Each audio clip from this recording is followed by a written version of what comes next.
The city was already awake when the boy opened his eyes. Cars moved fast on the road, horns echoed, and people hurried past without looking around. He sat up slowly, rubbing his eyes. The cold air touched his face. The hard bench where he had slept all night felt even harder that morning. His old jacket did little to keep him warm, but he didn't complain. He was used to it now. Every day started the same way for him. He folded the torn blanket he had found a few weeks ago and hid it under the bench. Then he stood, stretched, and looked around to make sure no one was watching. He had learned to stay alert. The streets could be dangerous, especially for a kid alone. The boy's name was Malik. He didn't remember much about his early childhood, only small pictures in his head, a small apartment, a woman singing softly while cooking, and laughter that once filled the air. But that was long ago. After his mother passed away, he had no one. He spent some time in shelters, but nothing ever lasted, so he made the streets his home. Malik didn't go to school. He didn't have clean clothes or fancy shoes. Most days he spent his time finding ways to earn a few dollars, cleaning car windows at traffic lights, carrying grocery bags for strangers, or helping vendors pack up their stalls at night. Some people gave him food instead of money, and he was always grateful for that. He never begged. He liked to work, no matter how small the job was. There was one thing that made Malik different from other street kids. When things got too hard, when his stomach hurt from hunger or when the nights were too cold to sleep, he would hum. Sometimes he would tap his fingers on a box or a metal railing, creating little beats. Music helped him forget. He didn't know how or why, but when he hummed, he felt safe. Near the park where he sometimes stayed was an old community center. It was a big old building with faded paint and cracked windows. During the day, kids went there to play basketball or do homework. At night, it became quiet except for the soft sound of music that came from one of the rooms. Malik often sat outside by the window listening. He didn't know who was playing, but the sound always pulled him in. The piano music was soft, gentle, and somehow full of emotion. He would close his eyes and let the notes carry him somewhere far away. A place where no one shouted, where he didn't have to worry about food or cold nights. It was like the music understood him. Sometimes, when people passed by and saw him sitting there with his eyes closed, they thought he was daydreaming. But to Malik, it was more than a dream. The piano spoke a language he didn't know but could somehow feel. One evening, as the sun began to disappear and the sky turned orange, Malik sat near the community center again. He could hear the piano inside, slow, gentle notes that almost sounded like rain. He rested his chin on his knees and listened quietly. After a while, the music stopped.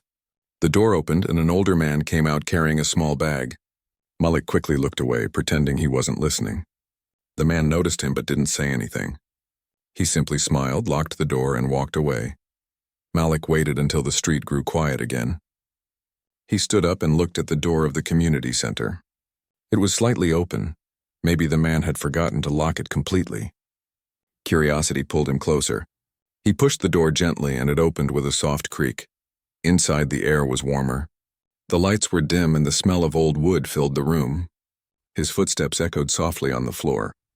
Then in the corner of the hall he saw it, the piano. It wasn't new or shiny. The paint had faded and some keys were chipped. But to Malik it looked like magic. He walked closer, his eyes wide with wonder. He had seen pianos before through store windows or on TV screens when passing by electronics shops, but this was the first time he stood near one. He lifted his hand slowly and pressed a single key. A sound came out, soft, beautiful, and real. He jumped back a little, surprised, then laughed quietly to himself. He pressed another key, then another, creating small, uneven sounds. The echo filled the empty hall. At first he just played random notes, but soon his fingers began to move with rhythm. He remembered the tune he often heard through the window and tried to copy it. It wasn't perfect, but it was close. He could almost feel the melody forming in his hands. For the first time in a long while, Malik smiled. A real, wide smile. He played longer, forgetting everything else. The hunger, the cold, the noise outside, and all of it disappeared. It was just him and the piano. He didn't notice the man from earlier standing quietly by the door. The man had returned because he realized he had forgotten his keys. But when he heard the sound of the piano again, he stopped. The tune was rough but full of emotion. It didn't sound like a beginner playing random notes. It sounded like someone telling a story through music. The man, whose name was Mr. Harris, watched silently. He worked as the janitor at the community center, and he knew that piano better than anyone. It was old and out of tune, but hearing it come alive in the hands of a boy who clearly had never taken a lesson amazed him. When Malik finally noticed him, he froze. His hands stopped moving and fear flashed across his face. "I'm sorry, sir," Malik said quickly. "I didn't mean to break in." The door was open. "I just wanted to try—" Mr. Harris raised a hand and smiled kindly. "Easy, kid. You're not in trouble." He walked closer and looked at the piano. "You play pretty good. Where did you learn that?" Malik shook his head. "I didn't learn. I just listen. I remember the sounds." The man looked surprised. "You mean you've never had a lesson?" Malik shook his head again. Mr. Harris stood there for a moment, then nodded slowly. "Well, you've got something special, kid. Most people can't play by ear like that." Malik didn't really understand what that meant, but he could tell from the man's tone that it was something good. After a moment of silence, Mr. Harris said, "Tell you what, if you want to come in and play sometimes, I won't stop you. But only when the center's quiet, all right?" Malik's eyes widened. "Really?" "Really," the man said with a small smile. "But you'll have to help me clean up sometimes." "Deal? Deal," Malik said, his face lighting up. That night, for the first time in years, Malik didn't feel like just another street kid. He felt seen. He played again, this time while Mr. Harris swept the floor. The sound filled the empty hall, mixing with the soft hum of the broom. The man listened quietly, occasionally glancing at Malik, amazed at how naturally the boy moved his fingers across the keys. When it was time to close, Malik didn't want to leave, but Mr. Harris promised he could come back tomorrow. So, Malik stepped outside, pulling his jacket tighter around himself, but this time the cold didn't bother him as much. As he walked back toward the park, he hummed the tune he had just played. It wasn't perfect, but it was his, something beautiful that belonged only to him. He didn't know it yet, but that old piano would soon change his life. The boy who once blended into the background of the city, invisible and forgotten, was about to be seen in a way no one ever expected. And on that quiet night, with stars hidden behind city lights, a new story began, not about survival, but about discovery, hope, and the sound of a dream waking up inside a boy who had nothing but music in his heart. The next evening, the city buzzed with the same rhythm, car horns, chatter, the sound of footsteps on sidewalks. But for Malik, everything felt a little different. All day he had been waiting for the sun to go down so he could go back to the community center. He still couldn't believe that Mr. Harris had allowed him to come and play the piano again. He had never been excited about anything before. Usually his days were about finding food or a safe place to sleep. But now he had something new to look forward to, something that made him feel alive. When darkness began to cover the streets, he finished cleaning car windows at a busy intersection and counted the few coins he had earned. He bought a small sandwich from a food stall, ate half and kept the rest for later. Then, with a small smile on his face, he walked straight toward the community center. Mr. Harris was there, just like he said he would be. The old man was sweeping the hallway, his radio playing soft jazz music in the background. When he saw Malik, he smiled and nodded toward the piano room. "You kept your word," Mr. Harris said kindly. "That's good. Go ahead, the piano's waiting for you." Malik walked into the room, his heart beating fast. The old piano looked the same, chipped, dusty, and beautiful. He ran his fingers across the keys and took a deep breath. Then slowly he began to play. At first the sound came out uneven, like before, but soon he found a rhythm. His fingers remembered what they had done last night. The notes started flowing smoother, one after another, filling the empty hall. Mr. Harris paused his sweeping and listened. The boy wasn't just pressing random keys. He was playing with feeling, like he had stories trapped inside him and the piano was the only way he could tell them. After Malik finished, the man clapped softly. "That's something special, kid," he said. "You've got a gift," Malik smiled shyly. "Thank you, sir. I just listen and try to remember." The old man looked thoughtful. "How about I show you a few things? Just small ones. How to use both hands, maybe a simple chord?" Malik's eyes brightened. "Can you really teach me?" "Sure," Mr. Harris said, sitting beside him. "I ain't no fancy teacher, but I've been around music long enough to show a few tricks." And so, for the next hour, they played together, The old man taught him about rhythm, how to keep his hand steady, and how pressing 2 or 3 keys together made a chord. Malik picked it up faster than anyone Mr. Harris had ever seen. "You've got ears like magic," the man said, smiling. "You listen once and you get it right away." Malik laughed softly.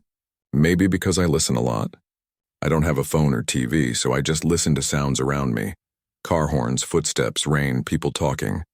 I make songs in my head from them." Mr. Harris nodded slowly, touched by his words. He realized the boy didn't just hear sound, he felt it. Every note meant something to him. From that night on, Malik came to the community center every evening after the place emptied out.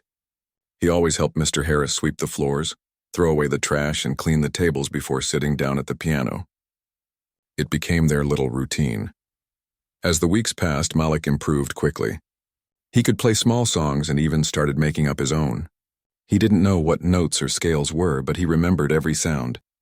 Sometimes Mr. Harris would hum an old tune, and Malik would find it on the piano in minutes. One night, while Malik was playing, a woman entered the hall. She was one of the music teachers who worked at the center during the day. Her name was Ms. Delgado, a kind but serious woman who had been teaching piano for years. She had returned to pick up her forgotten notebook, but when she heard the sound coming from the piano room, she stopped in surprise.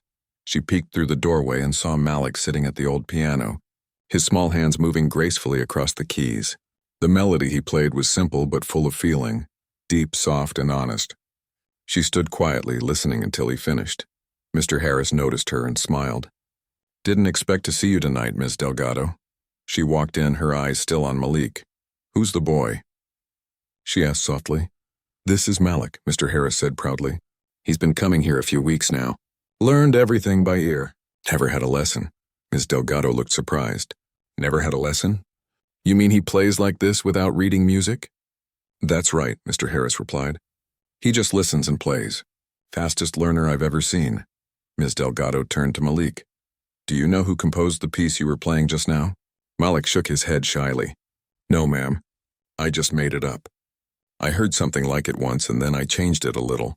Her eyes softened. "That's even more impressive." For a moment she didn't say anything.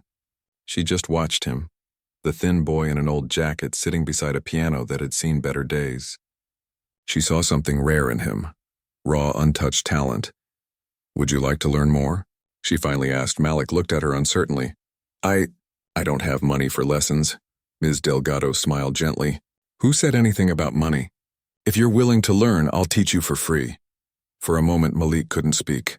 His heart pounded in his chest. "Really?" he whispered. "Really," she said. "But you have to promise me one thing. Don't ever stop playing." He nodded eagerly. "I promise." From the next day on, Malik began his lessons with Ms. Delgado. She gave him simple exercises, showing him how to read notes and count beats. At first, he found it hard to sit still and focus on paper sheets filled with strange symbols. But Ms. Delgado was patient. She taught him step by step, and soon the strange marks began to make sense. Every time Malik learned something new, he practiced it for hours after she left. He would sit at the piano until his fingers hurt, repeating the same notes again and again. Music became more than a hobby. It became his life. Sometimes Mr. Harris would bring him a sandwich or a cup of hot chocolate while he practiced. The two of them would talk between songs. Malik told him about his life on the streets, and not with sadness, but with honesty. He never complained. He just said, "It's not easy, but the music makes it better." As weeks turned into months, Malik's playing grew stronger and more confident. His fingers moved faster, and his music started to sound professional. The community center staff began to notice. Some would stop by the piano room during breaks just to listen. One day, while Malik was playing one of his own pieces, a small crowd formed quietly at the door, kids, teachers, and even parents waiting to pick up their children. They listened in silence, moved by the way the young boy played, as if he was telling them his whole story without saying a word. When he finished, the room filled with soft applause. Malik turned, startled, not realizing anyone had been listening. His cheeks turned red, and he looked down shyly. Mr. Harris patted his shoulder. "See, kid? They love it. You've got something that touches people." Malik smiled nervously. He wasn't used to attention. But deep inside, a small fire began to grow. A quiet dream he never thought he could have. That night, when everyone left, he stayed behind a little longer. He placed his hands on the piano and whispered to himself, "One day I'll play for a big crowd. I don't know how, but I will." The piano didn't answer, but the room seemed to hum softly around him, like it was agreeing. He didn't know that his dream was closer than he thought, that soon his music would travel beyond the walls of that small community center. For now, he was just a boy with a big heart and a piano that had finally found its player. Malik's life began to feel different, not because his streets had changed or the city had suddenly become kinder, but because he had discovered something that no one could take away from him: music. Every evening, after wandering the streets and doing small jobs, he would head to the community center. There the old piano waited patiently for him, as if it knew it had finally found the boy who belonged to it. With Ms. Delgado's lessons, Malik learned more than just notes and scales. She taught him patience, how to practice slowly and how to listen to every sound he made. At first it was frustrating. Some days he wanted to play a whole song perfectly, but he couldn't. His small fingers would stumble on certain keys and he would get upset. But Ms. Delgado always reminded him, every mistake is part of learning. Music is about feeling, not just playing the right note. Malik slowly understood what she meant. He began to enjoy the mistakes because they taught him something new. Sometimes he would press a wrong key and laugh at the sound it made. He started experimenting, trying chords that sounded strange but felt exciting. The piano became his voice, a way to express everything he had felt in the years of living alone. One afternoon, as he played a slow melody, Mr. Harris knocked gently on the door and entered. He held a small notebook and a pen. "Kid, I've been thinking," he said, sitting on the edge of a chair. "Maybe it's time people outside this building hear your music." Malik stopped playing. "Outside, you mean? Like in front of people?" he asked nervously. He had never imagined anyone outside the community center listening to him. The streets were full of people, but he had always been invisible. "Yes," Mr. Harris said, smiling. "There's a small talent night at the community park next week. A few musicians, some singers. I think you should play. What do you say?" Malik's stomach tightened. He wanted to say yes, but fear held him back. I don't know." "What if they laugh? What if I mess up?" Mr. Harris leaned forward. "Listen, kid. You've worked hard. You've learned. You've practiced. People will not laugh at honesty. They will feel your music, and that's what matters." Malik nodded slowly, though he was still unsure. He spent the next few days practicing longer than ever. He chose one of his own pieces, soft, emotional, full of ups and downs. Every evening he played it over and over, imagining himself in front of a crowd. He could almost feel their eyes on him, their faces lighting up with each note. The thought scared him, but it also excited him. The day of the talent night arrived. Malik woke up early, his hands trembling slightly. He hadn't slept well, thinking about all the people he would see and hear that night. He carried his small bag of belongings and walked to the park. The streets were noisy, filled with vendors, families, and children playing. The smell of fried food mixed with the smell of wet pavement from a recent rain. It was all too much at first. When he reached the small stage, he saw other performers, a singer tuning her guitar, a man adjusting a drum, a girl practicing her dance steps. Everyone looked confident, and Malik felt small and out of place.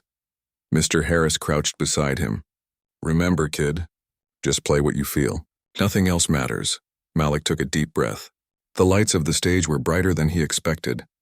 He sat at the portable piano, which was smaller than the one at the community center, but still had the same keys. He closed his eyes and began to play. At first, the notes were shaky. He could hear the audience murmuring and his heart raced. But slowly he remembered the community center, Mr. Harris sweeping the floor and Ms. Delgado's gentle encouragement. His fingers found their rhythm and the music began to flow. The crowd went silent.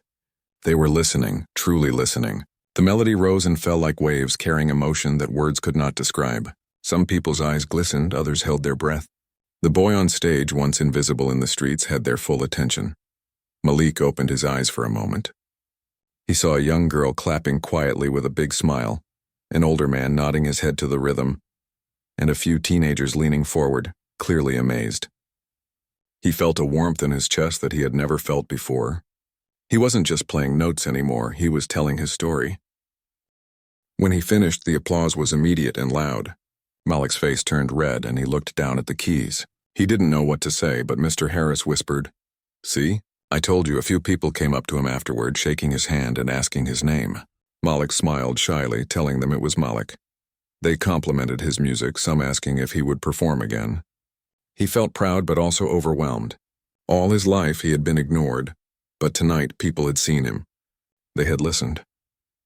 Over the next few weeks, word began to spread quietly about the street kid who played piano like a prodigy. A few teachers from nearby schools came to see him at the community center. They were amazed that a boy with no formal training could play so naturally and with such emotion. Some parents brought their children to watch him play, hoping he could inspire them. Malik remained humble.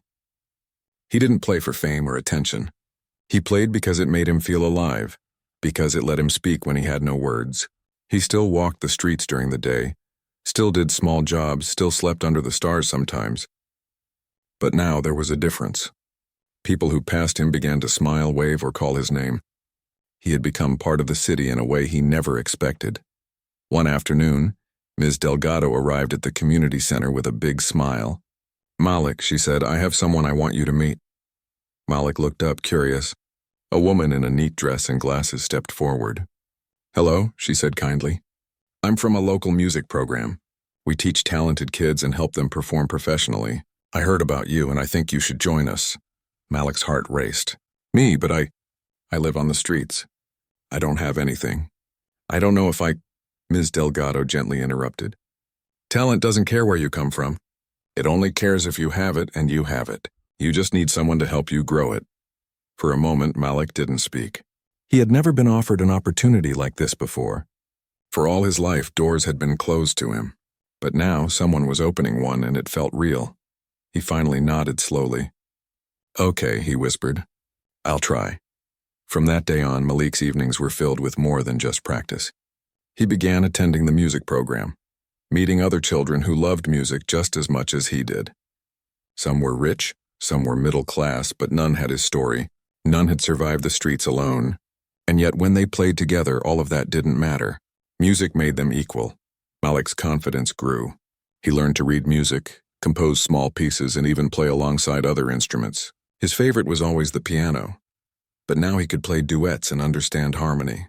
He discovered a new joy in collaboration, hearing his music blend with others. Even though life on the streets hadn't disappeared entirely, he still worried about where he would sleep some nights. He began to dream bigger. He imagined performing in big halls, inspiring other kids who might be struggling like he once was. He imagined people listening to his story, not just his music, and understanding that talent and hope could come from anywhere. Malik never forgot the first evening at the community center, when Mr. Harris had opened the door and let him in. He often thought of the old janitor sweeping the floor while he played, never judging, always encouraging. And he thought of Ms. Delgado, who had believed in him when he didn't even fully believe in himself. He realized that talent alone wasn't enough. What made the difference were the people who saw him, who gave him a chance, and who reminded him that even a boy from the streets could shine. And so, every time he sat at the piano, whether at the community center, the music program, or small gatherings, he played with all his heart. Every note told his story, of hunger, of cold nights, of fear, of hope, and of dreams that refused to die. The boy Malik's life had started to change, but he still felt nervous whenever something big happened. The music program he had joined was amazing. He had friends who loved music as much as he did, and teachers who guided him patiently. But the streets were still his reality. Some nights he still slept under a bridge or in empty corners of the city. Music had given him hope, but hope didn't always pay for food or shelter. One afternoon, Ms. Delgado came to the community center with an envelope in her hand. "Malik," she said, her eyes bright, "I have something important for you. There's a citywide talent competition next month. Kids, teens, and even adults can perform. The winner gets a small scholarship and a chance to perform at the city concert hall." Malik's stomach twisted. "Me compete? With all those people? What if I make a mistake?" Ms. Delgado smiled. "Mistakes are part of it. Remember, it's not about perfection. It's about feeling. And you, Malik, have feeling in every note you play." For days, Malik thought about the competition. He wanted to do it, but the fear of failing haunted him. He practiced every evening at the community center. playing the piece he had written himself. It was a slow, emotional melody, full of highs and lows, everything he had felt in his life, from loneliness to little moments of joy. Mr. Harris watched him practice and offered advice. "You know, kid, people connect with stories, not just fancy music. They'll remember how you make them feel, not if you hit every note perfectly." Malik nodded. That gave him courage. He started imagining the audience not as a crowd of strangers, but as people he wanted to tell his story to. Every note became part of that story. Finally, the day of the competition arrived. Malik had never been on a stage this big before. The hall was packed with families, judges, and other performers. The lights were bright, and the audience's murmurs made his heart pound. He had performed at the park, yes, but nothing like this backstage. Malik sat quietly, fingers tapping nervously against his knees. Ms. Delgado leaned down and whispered, "Remember, Malik, the piano is your voice. Let it speak for you." When his name was called, Malik walked onto the stage carrying a small music stand and his sheet of music. The applause felt like a wave crashing over him. His hands trembled as he sat at the piano. He took a deep breath and closed his eyes. The first notes were shaky. He felt the eyes of the crowd on him, but slowly the music started to flow. It was the piece he had practiced for weeks, soft, emotional, and full of heart. He didn't play it perfectly, but he didn't need to. Every note told the story of a boy who had walked the streets alone, who had survived hunger, fear, and cold nights, and who had found hope in music.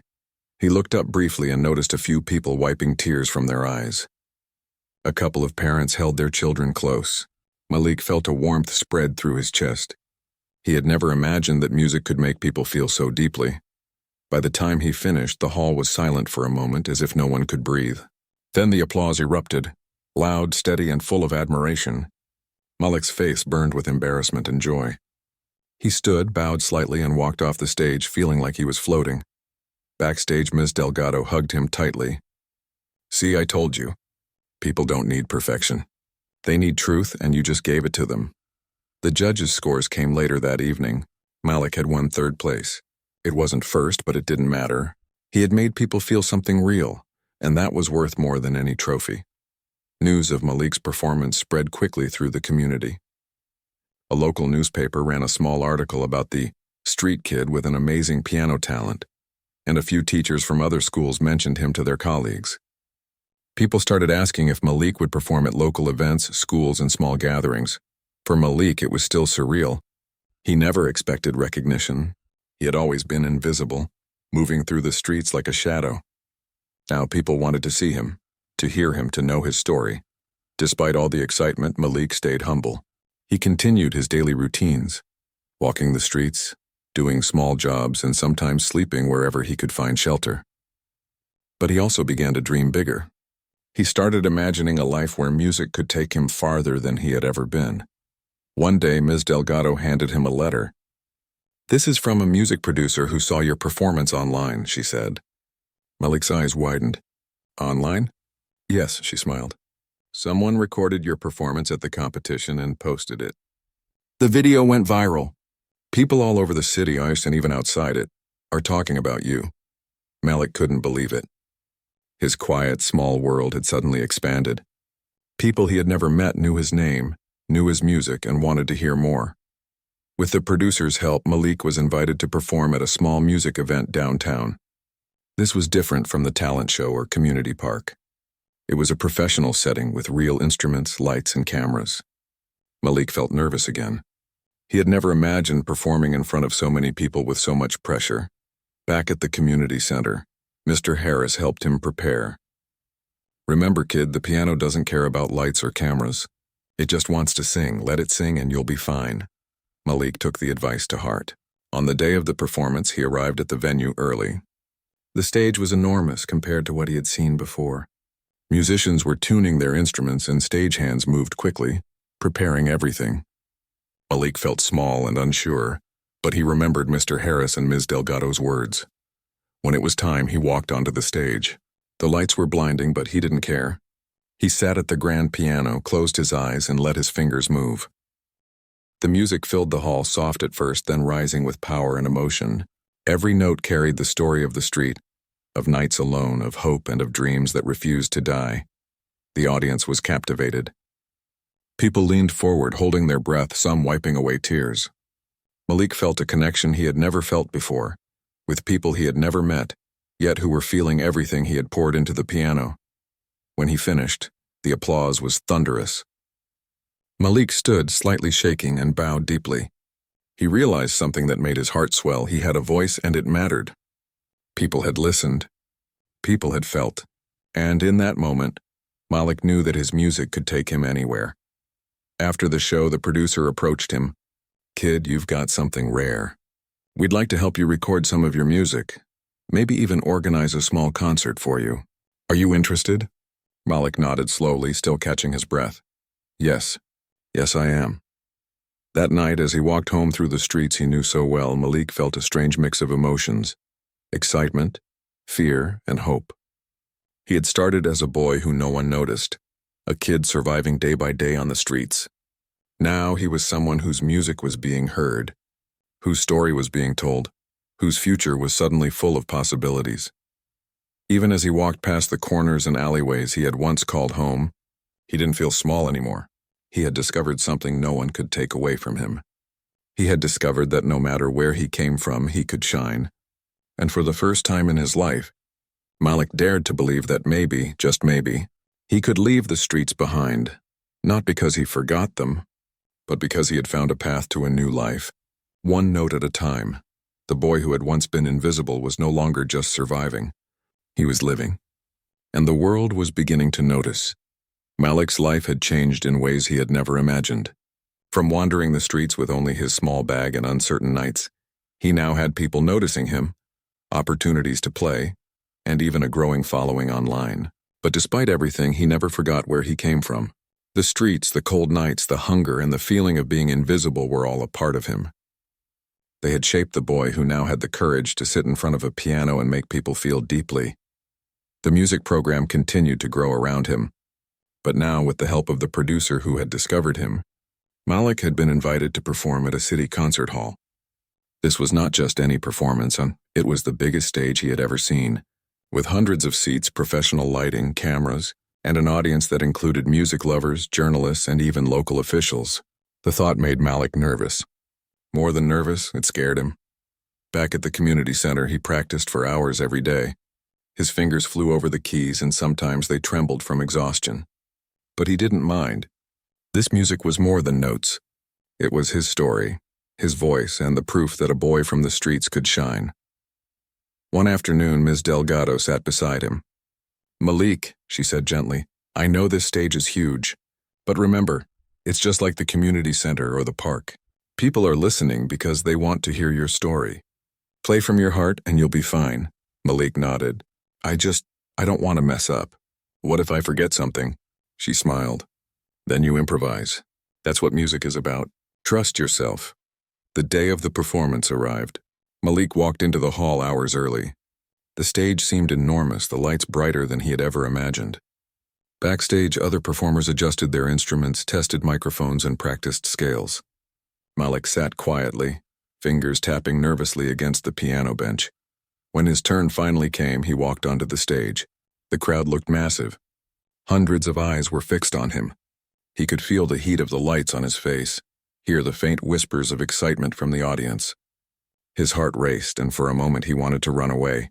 But then he remembered the streets, the nights when no one noticed him, the cold and the hunger.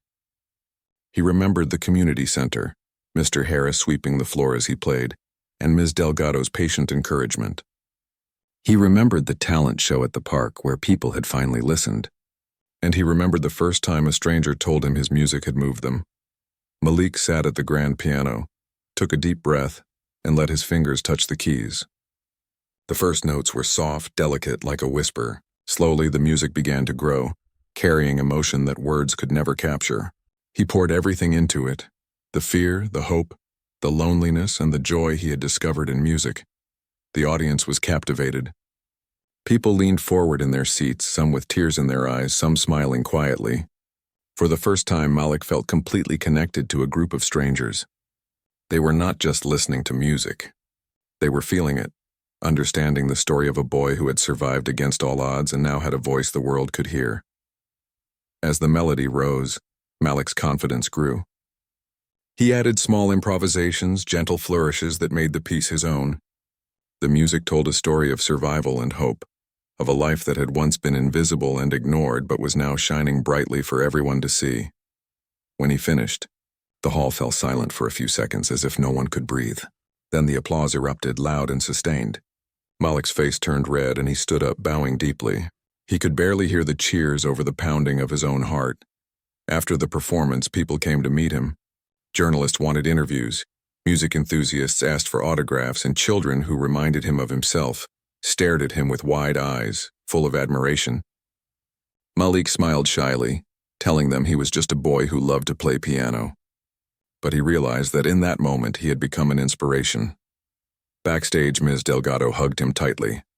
"You did it, Malik. You shared your story with the world and they listened." Malik's thoughts drifted to the streets he had once walked alone. He realized that he hadn't just performed for the audience in the concert hall. He had performed for every lonely, invisible child who had ever felt like the world didn't notice them. He had shown them that even in the darkest situations there was hope and there was talent that could shine. The following weeks were busy. Malik recorded a few of his pieces professionally, traveled to small events, and began teaching younger children at the community center who wanted to learn music. He loved this part as much as performing. Teaching reminded him of the kindness and guidance he had received from Ms. Delgado, and he wanted to give that same gift to others. One evening, after a long day of teaching and practice, Malik sat quietly on the edge of the community center steps. He watched the city lights twinkle, the same streets he had wandered for so long, but now those streets felt different. They were not just paths of survival. They were roads to opportunity, reminders of how far he had come. He thought about the boy he had been, hungry, cold, invisible. That boy had led him to this point, had given him a story to tell, and had made him strong. Malik understood that his music was not just for himself. It was for that boy, for the people who believed in him, and for anyone who needed hope. Months later, Malik performed at a large charity concert to raise funds for homeless children. As he played, he noticed families in the audience who looked tired, worried, or lost. Some children clutched small blankets. Some parents held them close. Malik's music reached them. He could see smiles breaking through the worry, eyes glistening with emotion, and hearts lifting with the melodies he played. After the performance, a little boy ran up to him and hugged his leg. "I want to play piano like you," he whispered. Malik knelt down and smiled, gently placing his hand on the boy's shoulder. "You can," he said softly. "You just have to believe and practice." In that moment, Malik realized the true power of music. It wasn't just about fame or recognition.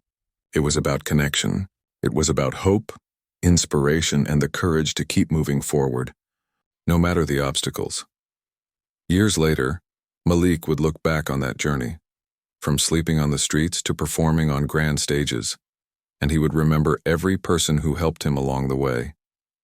He would remember the old piano at the community center, Mr. Harris sweeping the floor, and Ms. Delgado patiently teaching him. He would remember the fear, the hunger, the cold, and the nights when he thought no one would ever notice him. And he would remember the music, his voice in the world. It had started as something small, something hidden, something unnoticed, but with courage, persistence, and the belief of those who cared, it had grown into something extraordinary. Malik never forgot where he came from. Even as he gained recognition, he continued to help children in need, visiting shelters, teaching music, and sharing his story. He knew that his journey could inspire others, showing them that talent could come from anywhere, and hope could grow even in the hardest conditions. The boy who had once been invisible had become someone who made a difference.